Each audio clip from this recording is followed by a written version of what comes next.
নাই শুনাইতে পারে আমি কি শিল্পী হইছি কোন আরে যতটুকু দেওয়ার ততটুক দিছি। গর্বের সাথে বলি আমি বাউল গানের নাম বেঁচে খাই। আমার আর ব্রাহ্মণবাড়িয়ার একটা ভাষা আছে কি যে আমি মুনির নাম দাও নান্তারি আবার বাদশার রান দাও রান্তারি।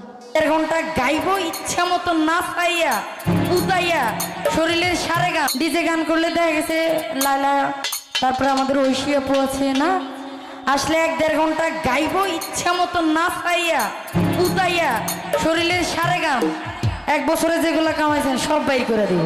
তা আসলে এটা না, কোনো গান নিষেধ করে দেওয়া যায় না। আমরা ফোক গান করি বাউল গান করি, এটা আমি গর্ববোধ করি। গর্বের সাথে বলি আমি বাউল গানের নাম বেঁচে খাই। সাধারণত কিন্তু আমরা বাউল হতে পারিনি, পারছি। তা আমাদের শিল্পীদের দায়িত্ব কি যখন যেই দর্শকগুলি থাকবে তাদের চাহিদা অনুযায়ী গান গাওয়া। আমি যদি ওই চাহিদা উনি গান নাই